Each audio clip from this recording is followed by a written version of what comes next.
présentation sur le mouvement brownien, la DLA et les arts visuels, qui vous sera fièrement présentée par Alexandre Cléroux-Cuillerier ainsi que moi-même, Antoine Légaré. Notre objectif aujourd'hui, c'est de vous faire comprendre comment la magnifique structure venant tout juste de prendre forme sous vos yeux a pu être obtenue à partir d'un phénomène physique bien simple. Le phénomène physique en question est l'agrégation limitée par diffusion, ou DLA. C'est un phénomène qui survient lorsque des particules qui sont régies par un mouvement brownien aléatoire entrent en liaison dans une configuration qui est tout aussi aléatoire. Les structures arborescentes qui résultent d'un tel processus offrent des propriétés macroscopiques qui sont sensibles à la nature des trajectoires microscopiques des particules. On observe ce phénomène-là dans différents contextes physiques réels, par exemple l'électrodéposition de particules métalliques sur une électrode dans un fluide. L'implantation numérique de la DLA offre également un modèle pour s'attaquer à des problèmes physiques beaucoup plus complexes, comme la rupture d'un diélectrique. Notre présentation va se diviser en 3 catégories, soit d'abord l'implantation numérique du mouvement brownien afin de reproduire la DLA dans sa forme la plus élémentaire. Ensuite, l'implantation de champs de force externes afin de modifier les trajectoires des particules et par conséquent des agrégats qui vont être formés. Et finalement, la combinaison de tous nos acquis afin de produire des œuvres d'art numériques. Attaquons-nous sans plus tarder au mouvement brownien. Le mouvement brownien permet de décrire la trajectoire empruntée par une particule qui subit constamment des collisions avec les éléments du milieu dans lequel elle se trouve et qui voit sa trajectoire dévier de manière imprévisible. Ce phénomène-là peut être décrit à différents niveaux de complexité, par exemple en considérant des angles de déviation continus ou des longueurs de pas variables. Pour les besoins de la cause, notre modèle numérique va se contenter de modéliser simplement le mouvement brownien avec une marche aléatoire simple qui offre pour un cas bidimensionnel seulement 4 directions de mouvement avec des probabilités égales. La longueur de pas est également gardée constante, ce qui permet essentiellement de représenter la position de la particule sur un quadrillé, ce qui simplifie énormément le problème. Pour un grand nombre de déplacements, la distribution de la marche aléatoire va conserver les propriétés de la distribution du mouvement brownien avec une position moyenne nulle et une position carrée moyenne qui évolue linéairement avec le temps ou, dans notre cas, avec le nombre de pas n effectués. Vous pouvez voir présentement à l'écran un exemple de marche aléatoire d'une particule. On dirait vraiment quelqu'un qui a bu un peu trop de café puis qui cherche les clés de son auto dans toutes les pièces de sa maison. On a bien défini le mouvement de base qui anime nos particules et il est maintenant temps de placer celle-ci dans un contexte d'agrégation. Les 5 étapes de base de la procédure algorithmique de la DLA sont vraiment simples. On débute par placer une particule fixe au centre du grillage et celle-ci va constituer le point d'ancrage de l'agrégat. Ensuite, on place aléatoirement une particule sur un cercle de rayon RL qui correspond simplement au rayon RA, donc la taille de l'agrégat, plus une certaine distance ΔR. Ensuite, la particule va suivre une marche aléatoire jusqu'à ce que soit elle rencontre une particule qui est déjà ancrée, dans un tel cas, elle va se lier à l'agrégat, ou elle va s'éloigner d'une distance RK de l'origine, et à ce moment-là, on va la supprimer et simplement insérer une nouvelle particule. Une fois qu'une particule s'est liée à l'agrégat, on va pouvoir mesurer à nouveau la taille de l'agrégat simplement par la particule la plus distante de l'origine, et à partir de ça, redéfinir les autres valeurs de rayon. On répète ce processus-là un certain nombre de fois jusqu'à atteindre un agrégat de la taille désirée. Une des caractéristiques vraiment intéressantes des structures générées par DLA, c'est leur morphologie fractale. Afin de quantifier la complexité de ces structures-là, on va introduire le concept de dimension fractale. Il y en a plusieurs définitions qui existent, mais celle qui nous intéresse, c'est la dimension de Minkowski-Bouligan ou box counting. En 2D, le calcul de dimension fractale va être basé sur le nombre minimal de carrés de taille epsilon qui est nécessaire afin de recouvrir l'entièreté de la surface, comme on peut le voir à l'écran. Dans chacun des cas illustrés, il existe une relation de proportionnalité entre le nombre de carrés n et le ratio entre la longueur ou l'aire et epsilon élevé à une puissance donnée. La puissance que prend epsilon va correspondre directement au nombre de dimensions de l'objet considéré, et en prenant la limite epsilon vers 0, on va obtenir la dimension d'une structure fractale. On a bien défini les éléments de théorie qui constituent la base du problème et on va maintenant jeter un coup d'œil à notre code. On a ici un aperçu assez incomplet de l'architecture de notre code pour modéliser la DLA, mais qui donne quand même une pas pire idée de notre approche. On a d'abord une classe spécifiquement pour la particule qui permet de lui attribuer une position, une masse et une charge. Ces 2 derniers paramètres vont permettre à la particule d'interagir avec des champs lorsqu'ils vont être introduits dans le système. On a ensuite la classe randomWalk qui va pouvoir être appelée pour effectuer un pas aléatoire et modifier la position de la particule. Finalement, la classe DLA 2D va permettre, via sa méthode aggregate, de gérer toute la procédure algorithmique qui a été décrite précédemment afin de former les agrégats. Il est maintenant temps de vous présenter nos premiers résultats, ceux de la marche aléatoire numérique. D'abord à gauche, on peut observer une magnifique motte constituée de 1000 particules qui suivent une marche aléatoire. On voit que l'étendue des déplacements semble vraiment former une tache circulaire qui est centrée à l'origine. On a également mis en couleur 3 trajectoires individuelles vraiment pour montrer l'irrégularité des déplacements. La masse de trajectoire qui est illustrée semble respecter qualitativement l'allure d'une marche aléatoire, mais on veut tout de même aller vérifier à un niveau plus quantitatif.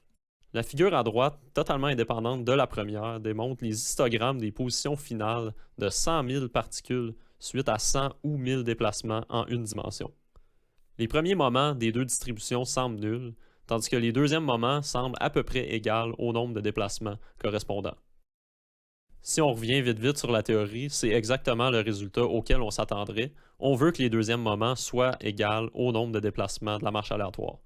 Dans ce cas-ci, on observe 0,2 et 0,72% d'écart relatif et on aurait simplement pu diminuer ça en augmentant le nombre de particules de la simulation. On a bien validé que la marche aléatoire numérique donnait les résultats attendus et il est maintenant temps de faire pousser des arbres.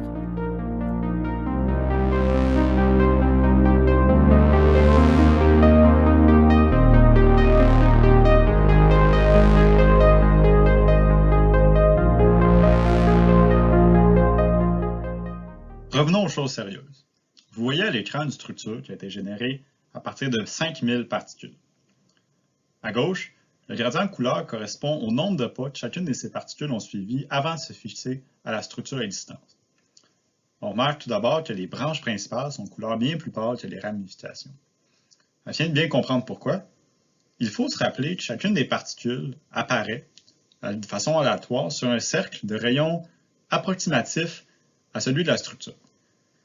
Ce qui signifie que les branches seraient majoritairement composées de particules qui apparaissent par pur hasard tout près de celles-ci, tandis que les ramifications proviennent des particules qui ont dû suivre un bien plus long parcours afin de s'y rendre.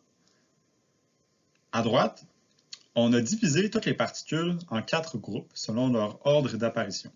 Donc les particules blanches sont celles qui sont apparues en premier, vient ensuite les rouges, les bleus et finalement les vertes. On remarque que la grande majorité des particules vertes du dernier groupe se sont fixées sur les branches de plus grande taille. On peut donc déduire que si le nombre de particules avait été plus grand encore, ces branches-là auraient pris de plus en plus d'ampleur. Oui, cela aurait fait en sorte que la structure aurait une plus grande taille, mais sa densité à une grande distance aurait été beaucoup plus faible.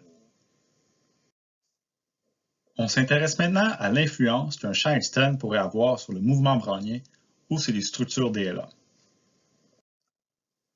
Donc l'objectif ici est de venir modifier les probabilités associées au mouvement de la marche aléatoire afin de simuler des interactions comme la gravité, l'électricité ou le magnétisme, tout en préservant le caractère stochastique du mouvement. Pour ce faire, on a conçu une classe qui correspond à un champ. Ce champ-là peut prendre plusieurs types et peut être modifié de plusieurs façons. La première, avec addPotential, qui prend une fonction qui, elle, dépend des coordonnées spatiales ou d'autres arguments et vient mettre à jour le potentiel dans tout l'espace. On a également addParticle, qui prend une particule massive ou chargée, tout dépendamment du type du champ, et vient la déposer dans l'espace. Et celle-ci vient modifier le potentiel. On a ajouté updateWeights dans RandomWalk. Cette fonction-là appelle getPotential, qui pour une particule donnée à une position donnée, regarde le potentiel environnant. UpdateWeights, par la suite, associe un poids à chacune des directions, tout dépendamment si elle minimise ou non l'énergie potentielle.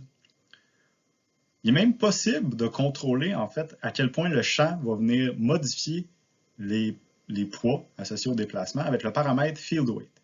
Un paramètre faible signifie que les probabilités de déplacement sont plutôt uniformes, tandis qu'un paramètre élevé accorde énormément d'importance plutôt à la minimisation de l'énergie potentielle. On applique maintenant ce principe-là à une attraction gravitationnelle. Pour ce faire, on a déposé une particule de masse 1 en haut à droite de chacune de ces figures. À gauche, là où le champ peut agir pleinement sur les trajectoires des particules, on voit que chacune de celles-ci atteignent le minimum de potentiel et elles y restent.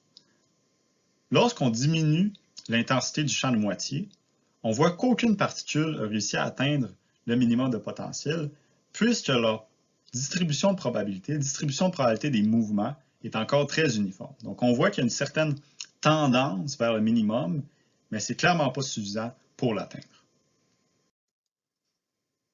Si on s'attarde maintenant au champ électrique, on sait qu'il est très semblable au champ gravitationnel, à l'exception qu'il peut avoir des répulsions. Donc, afin de bien mettre en évidence l'attraction et la répulsion électrique, on a placé deux charges, le signe opposé à droite, qui sont représentées par les points blancs et le point vert. Et ensuite, on a généré un nombre équivalent de charges négatives et de charges positives. On voit très clairement que les charges de même signe sont opposées, tandis que les charges de signe opposé s'attirent par la forme de la distribution des trajectoires. Passons maintenant au champ magnétique. Les figures que vous voyez devant vous ont été produites à partir de 500 particules de charge positive et 500 particules de charge négative qui ont été générées dans un système où on a un champ magnétique aligné selon l'axe Z positif. On a également inclus un champ gravitationnel afin que toutes les particules se déplacent vers la droite.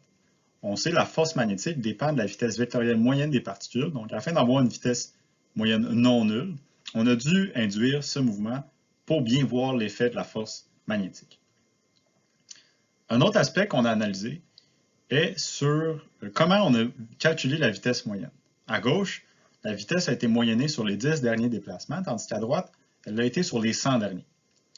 Les deux figures sont tout à fait semblables. On ne trouve pas de distinction notable, que ce soit dans la distribution ou dans les trajectoires individuelles de chacune des particules. Par contre, lorsqu'on augmente l'intensité du champ magnétique, ici d'un facteur 10, la différence entre les deux figures est tout à fait visible. Dans tous les cas, les particules suivent une trajectoire spiraloïde typique de particules chargées dans un champ magnétique. Toutefois, à gauche, les spirales sont beaucoup plus serrées sur elles-mêmes, contrairement à droite. Ceci s'explique simplement par le fait que s'il y a une modification dans le taux de variation du vecteur vitesse, il y aura directement une modification dans le taux de variation de la force magnétique. Puisqu'il a été confirmé que les différents champs reproduisent les effets escomptés sur le mouvement brownien, il est maintenant temps de l'appliquer dans un contexte de DLA. Tout d'abord, premier objectif, c'est de quantifier l'effet d'une force attractive sur la formation de structures fractales. Pour ce faire, on a déposé une charge attractive à l'origine, on a réglé l'intensité du champ à des valeurs que vous pouvez voir dans la légende de la figure en haut à droite, et sous cette configuration-là, on a produit 10 structures de 5000 particules chaque. Sur chacune de ces structures, on a mesuré la densité en fonction du rayon et la dimension fractale pour en prendre la moyenne et l'écart type afin de produire la figure que vous avez sous les yeux. Première chose qu'on remarque, c'est qu'avec un champ électrique plus intense, les structures se compactifient.